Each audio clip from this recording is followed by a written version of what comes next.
Bermuda ট্রায়াঙ্গেলের নাম শোনেননি এমন লোক পাওয়া খুবই দুষ্কর। বলা হয়ে থাকে এর উপর দিয়ে কখনো কোনো পাখি কিংবা হেলিকপ্টার উড়ে যেতে পারে না। কোনো এক অদৃশ্য শক্তি সবকিছু নিজের ভেতরে গ্রাস করে নেয়। আজকের মুভিটা কিছুটা এরকমেরই একটা কাহিনীর উপর ভিত্তি করে তৈরি করা হয়েছে। ঠিক এমনই একটা দ্বীপ পৃথিবীর বুকে খুঁজে পাওয়া গেছে। আর ওই দ্বীপের উপর দিয়ে কখনো কোনো প্লেন কিংবা ওই দ্বীপের আশেপাশে কোনো জাহাজ ভিড়লেও সেটার কোনো অস্তিত্বই থাকতো না। তাহলে ওই দ্বীপের মধ্যে কী রহস্য লুকিয়ে আছে? মুভি শুরুটা হয় দক্ষিণ প্রশান্ত মহাসাগরের মধ্যে অবস্থিত একটি অজানা দ্বীপকে দেখিয়ে। দেখা যায় সময়টা ছিল 1944 সাল, যার মানে হলো সেটা ছিল দ্বিতীয় বিশ্বযুদ্ধের সময়কালীন কথা। আর তখন ওই যুদ্ধ সারা পৃথিবীতে ছড়িয়ে পড়তে শুরু করেছিল। আর তখনকার সময় হ্যাং নামের একজন আমেরিকান এয়ারফোর্সের পাইলট তার প্লেন নিয়ে এই দক্ষিণ প্রশান্ত মহাসাগরের এই অজানা দ্বীপে এসে ক্র্যাশ ল্যান্ডিং করে। সে নামতেই তার চোখে পড়ে যে আরও একটা বিমানে আগুন লেগে সেটাও বিধ্বস্ত হয়ে এই দ্বীপের দিকেই এগিয়ে আসছে। তবে সেটা ছিল শত্রুপক্ষের, মানে জাপানিদের বিমান। শত্রুর বিমান থেকে একজন সেনা নামতে এসে হ্যাংয়ের সঙ্গে লড়াই করতে শুরু করে দেয়। তারা লড়াই করতে করতে জঙ্গলের মধ্যে একটা পাহাড়ের একেবারে কিনারায় চলে আসে। তবে হঠাৎ করেই তারা সেখানে অদ্ভুত দুইটা দানবীয় হাত উঠে আসতে দেখতে পায়, যেটা ছিল একটা দানবাকৃতির গরিলা। তার বিশাল আকার দেখে তারা দুজনেই ভীষণ ভয় পেয়ে যায়। এখানেই সিন কাট হয়ে 1973 সালের একটা ঘটনা দেখানো হয়। সেখানে উইলিয়াম বিল নামের একজন আমেরিকান অফিসারকে দেখা যায়, যে কিনা মোনার্ক নামের একটি আমেরিকান সংস্থার সিও ছিল। সে ব্রুকস নামের একজনকে সাথে করে সেমিটারির সঙ্গে গিয়ে দেখা করে। আর একটা মানচিত্রে একটি দ্বীপকে নির্দিষ্ট করে দেখিয়ে বলে, আমি এই দ্বীপটি নিয়ে রিসার্চ করেছি। আর এখন পর্যন্ত অন্য কোনো দেশই এই দ্বীপটির ব্যাপারে কিছুই জানে না, কিন্তু পৌরাণিক কাহিনীতে এই দ্বীপের উল্লেখ পাওয়া গেছে। আর ওই দ্বীপটা স্কাল আইল্যান্ড নামে অভিহিত করা হয়েছে। সে আরও বলে, ধারণা করা হয় উপরওয়ালা যখন এই দ্বীপটা বানিয়েছিলেন তখন তিনি সেটা সম্পূর্ণ করতে পারেননি। এমনকি এখনও সেই দ্বীপের উপর থেকে কোনো বিমান বা পাড় দিয়ে যাওয়া কোনো জাহাজকেই আর ফিরে আসতে দেখা যায় না। ওই জায়গাটাকে তো বারমুডা ট্রায়াঙ্গেলের থেকেও বেশি বিপজ্জনক মনে করা হয়। এমনকি ওই দ্বীপের উপরে তো 1954 সালে পারমাণবিক নিউক্লিয়ার বোমাও টেস্ট করা হয়েছিল। তবে অদ্ভুত বিষয় হলো সেটা কোনো সাধারণ ব্লাস্ট ছিল না। ধারণা করা হয় সেখানে থাকা কোনো ভয়ঙ্কর কিছুকে ধ্বংস করতে সেই টেস্ট করা হয়েছিল। আর আমরা যদি সেখানে আমাদের পরীক্ষা শুরু করে দিতে পারি, তাহলে হয়তো আমরা অন্য কোনো দেশের আগেই কোনো নতুন কিছু সেখান থেকে আবিষ্কার করতে পারবো। এত কিছু শোনার পরও সেমিটার তাদেরকে সেখানে যেতে দেওয়ার জন্য রাজি হচ্ছিল না। মূলত বিলের ওই জায়গায় পরীক্ষা করতে যেতে হলে অনেক টাকার প্রয়োজন ছিল। আর সেই টাকাটা ম্যানেজ করার জন্যই বিল এখানে এসেছিল, যাতে করে তাদের কোনো প্রবলেম না হয়। সেমিটার কিছুতেই রাজি হচ্ছে না দেখে ব্রুক সেমিটারকে বুঝিয়ে বলে যে আর 3 দিন পরে সেই দ্বীপের উপর দিয়ে একটা স্যাটেলাইট অতিক্রম করবে, আর সেটাও রাশিয়ান স্যাটেলাইট।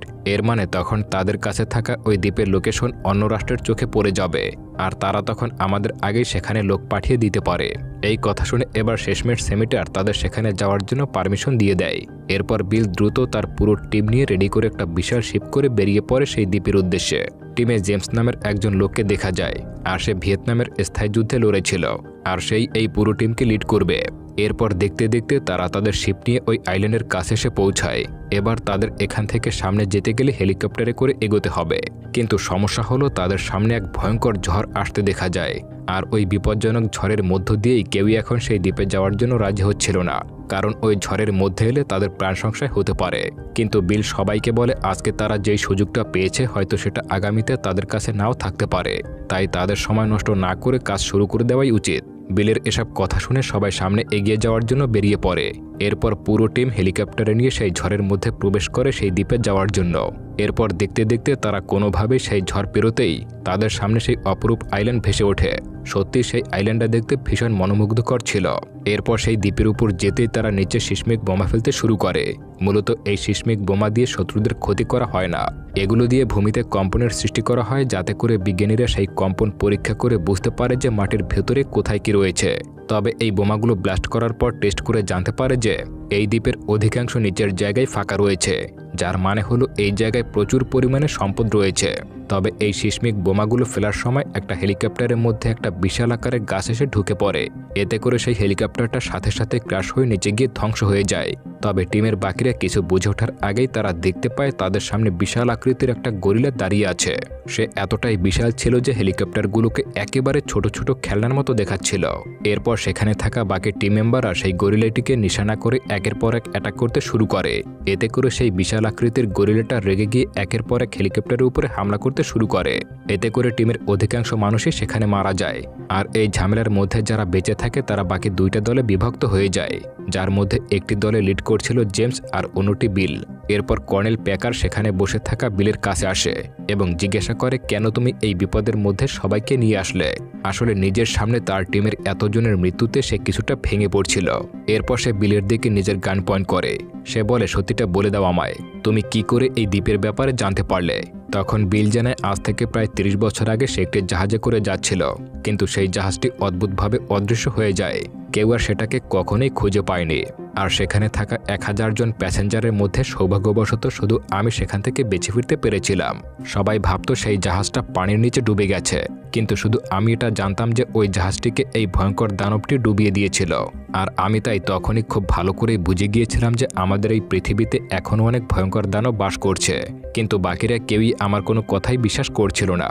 তবে মানুষ আসার অনেক আগে থেকেই এই দানবগুলো পৃথিবীতে বসবাস করে আসছে। আর আমার মনে হয় এবারও সেই সময় চলে আসবে যখন তারা সবার সামনে চলে আসবে এবং পুরো মানবজাতিকে ধ্বংস করে নিজেদের অস্তিত্ব বজায় রাখবে।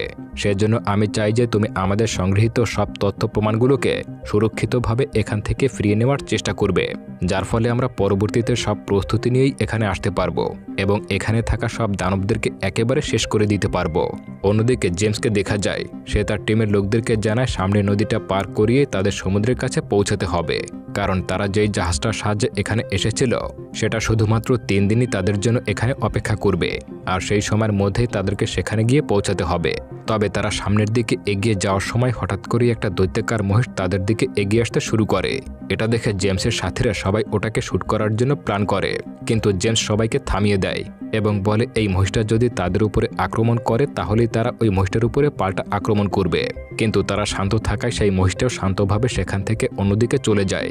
এতে করে তারা আবারও কোনো লড়াই ছাড়াই সামনের দিকে এগিয়ে যেতে শুরু করে। এরপর তারা সেখানে একটি ধ্বংসপ্রাপ্ত জায়গায় যেতেই হঠাৎ করেই কিছু আদিবাসীরা তাদেরকে চারপাশ দিয়ে ঘিরে ফেলে। এসব দেখে জেমস এবং বাকি সাথীরাও তাদের দিকে গান পয়েন্ট করে দাঁড়ায়।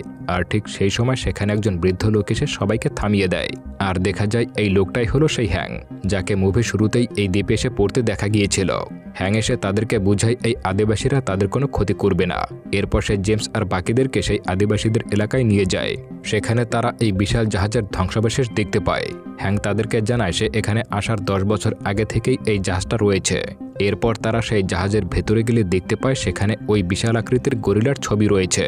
আর এখানকার সব আদিবাসীরা ওই দৈত্যটাকে পূজা করে। সে আরও জানায় সে যখন প্রথম এই জায়গায় এসেছিল তখন এই আদিবাসীরা তাকে কিছুই বলতো না, সবাই চুপচাপ থাকতো, কিন্তু এখন এখানকার সবাই তার আপন হয়ে গেছে। সে আরও জানায় তাদের উপরে যে গরিলটা আক্রমণ করেছিল সেটা হলো কং, আর সেই হলো এই দ্বীপের রাজা।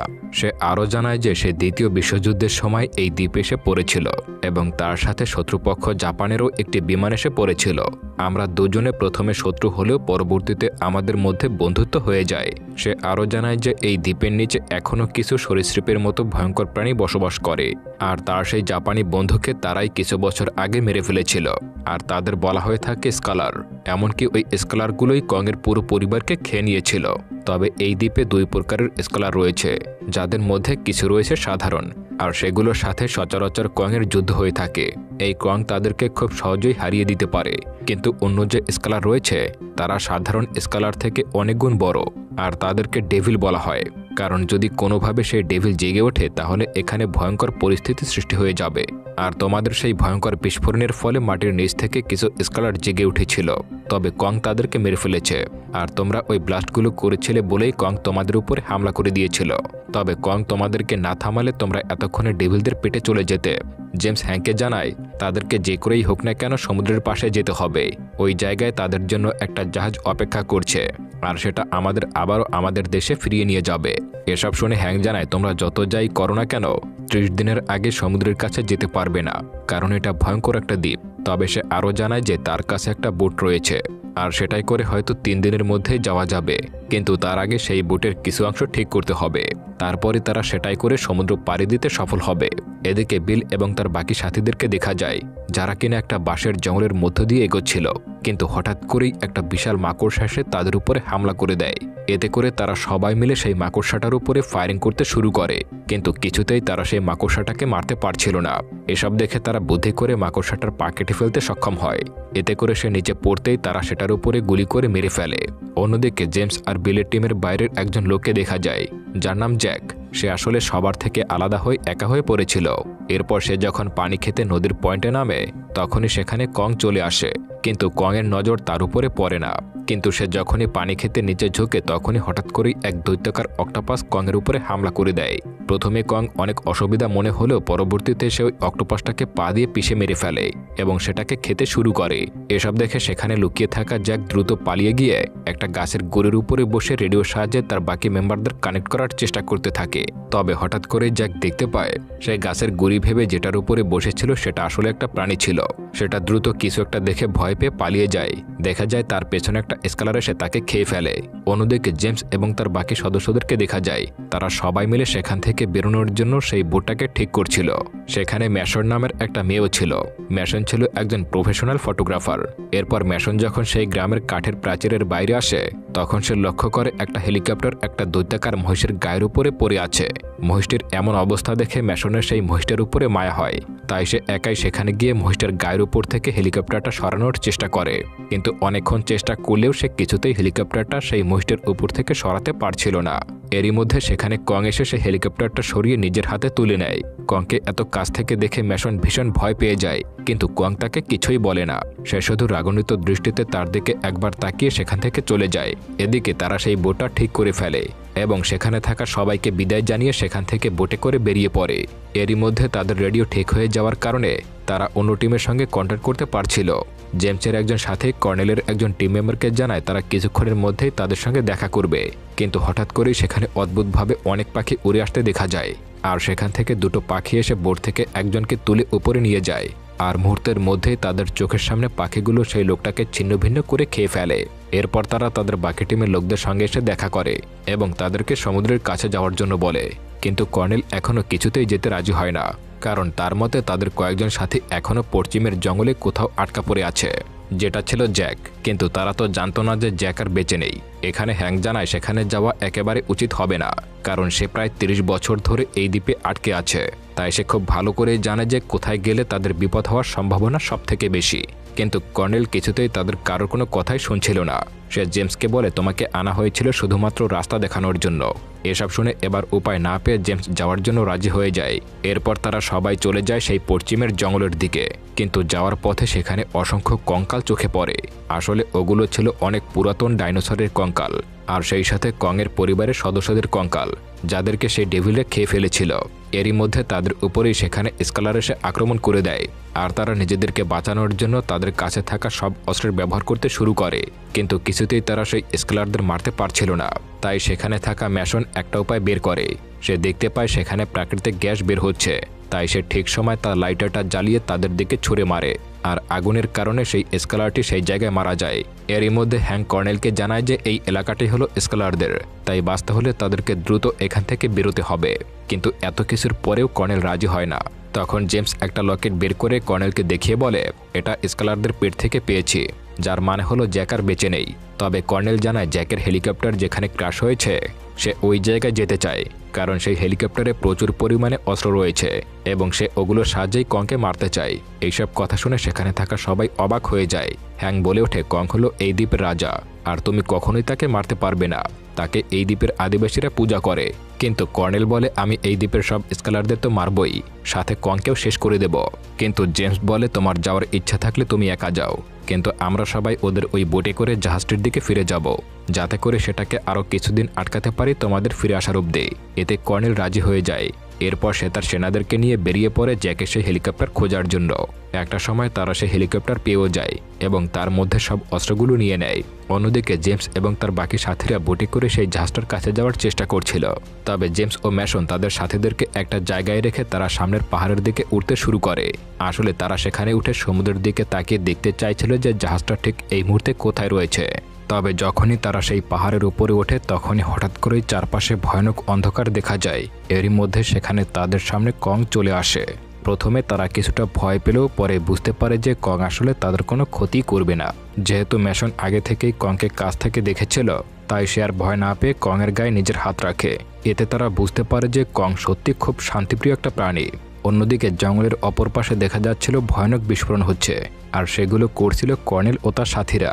আসলে তারা কংকে মারার জন্য সেখানে একটা ফাঁদ পেতেছিল, আর কং সেখানে যেতে সে অজান্তেই সেই ফাঁদের মধ্যে পড়ে যায়, আর তার গায়ে আগুন লেগে যায়।